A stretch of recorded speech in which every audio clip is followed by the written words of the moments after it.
ആശമാരുടെ രാപ്പകൽ സമരയാത്രയ്ക്ക് പുനലൂരിൽ പൗരസ്വീകരണം നൽകി.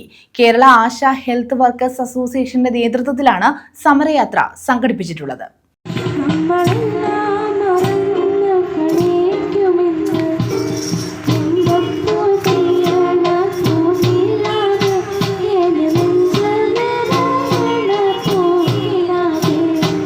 മെയ് 5-ന് കാസർഗോഡ് നിന്നും ആരംഭിച്ച ആശമാരുടെ രാപ്പകൽ സമരയാത്രയ്ക്കാണ് പുനലൂരിൽ സ്വീകരണം നൽകിയത്.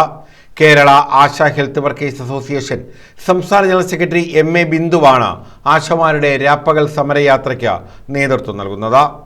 സ്വീകരണത്തിന് മുന്നോടിയായി ആശാഭരിതം എന്ന തെരുവു നാടകവും അവതരിപ്പിച്ചു. സ്വീകരണ സമ്മേളനം സാമൂഹ്യ പ്രവർത്തകൻ ഡോക്ടർ ആസാദ് ഉദ്ഘാടനം ചെയ്തു.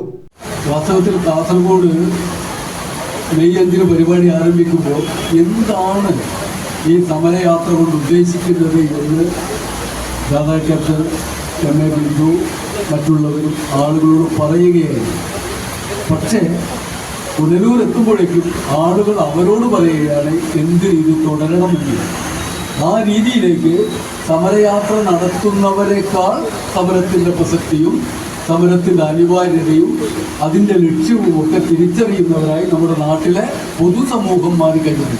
അതൊരു വലിയ മാറ്റം, മറ്റൊരു സമരത്തിനും കൈവരിക്കാനാവാത്ത വലിയൊരു മാറ്റം ഈ സമരം ഉണ്ടാക്കി തീർച്ചിട്ടുണ്ട്. സമരം ഇത് മനസ്സിലാവാത്തത് കേരളത്തിലെ ഭരണവർഗത്തിന് മാത്രമാണ്, അല്ലെങ്കിൽ ഇന്ത്യയിൽ അവർക്ക് മാത്രം അവർ പിടിച്ച പിടിയിൽ നിൽക്കുകയാണ്. വാസ്തവത്തിൽ ഈ സമരം തുടങ്ങി ഒരാഴ്ചയ്ക്കുള്ളിൽ ഒത്തുതീർക്കാൻ കഴിയുമായിരുന്നൊരു സമരമാണ്. അങ്ങനെ ആയിരുന്നുവെങ്കിൽ ഇപ്പോൾ സാമ്പത്തിക പരാധീനത കൊണ്ട് ഇത്രയൊക്കെ ചെയ്യാൻ പറ്റൂ, ബാക്കി നമുക്ക് ചെയ്യാം, ഇപ്പോൾ ഇത് കൊണ്ട് നിങ്ങൾ സമരം നിർത്തണമെന്ന് പറഞ്ഞിരുന്നുവെങ്കിൽ മര്യാദയുടെ ഭാഷയിൽ അത് അന്ന് നിർത്താമായിരുന്നൊരു സമരത്തെ വലിച്ചു നീട്ടി ഇവിടം വരെ എത്തിച്ചിരിക്കുകയാണ്. സ്വാഗത സംഘം ചെയർമാൻ CB വിജയകുമാർ അധ്യക്ഷത വഹിച്ചു. K മഹേഷ് സ്വാഗതവും H ഹസീന നന്ദിയും പറഞ്ഞു. വിവിധ ഗ്രാമപഞ്ചായത്ത് പ്രസിഡന്റുമാർ, ജനപ്രതിനിധികൾ, സാമൂഹ്യ സാംസ്കാരിക രാഷ്ട്രീയ നേതാക്കൾ തുടങ്ങിയവർ പങ്കെടുത്തു. News bureau, Punalur.